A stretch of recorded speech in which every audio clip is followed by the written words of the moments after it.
एक बार की बात है कि जब देवराज इंद्र का पुत्र जयंत प्रभु श्रीराम की शक्ति की थाह वैसे ही लगाना चाह रहा था जिस प्रकार मंदबुद्धि चींटी समुद्र की थाह लगाना चाहती है, ठीक उसी तरह मंदबुद्धि जयंत ने प्रभु श्रीराम के शक्ति की थाह लगाने के लिए पहले उसने एक कौए का रूप धारण किया।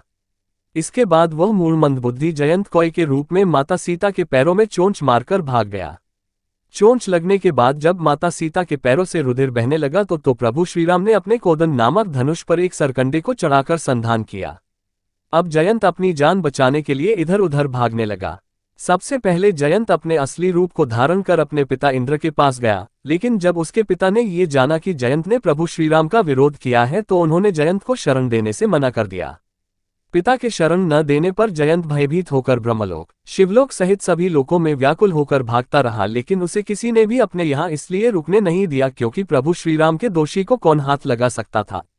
तब नारद जी ने जयंत को भयभीत और व्याकुल देखकर बताया कि अब तुम्हें केवल प्रभु श्रीराम ही बचा सकते हैं, इसलिए अब तुम उन्हीं की शरण में जाओ।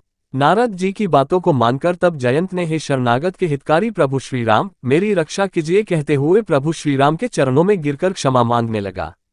इस पर दयालु प्रभु श्रीराम ने उसको क्षमा कर दिया, उसे एक आंख का काना करके छोड़ दिया, क्योंकि प्रभु श्रीराम के द्वारा छोड़ा गया बाण कभी निष्फल नहीं जाता है।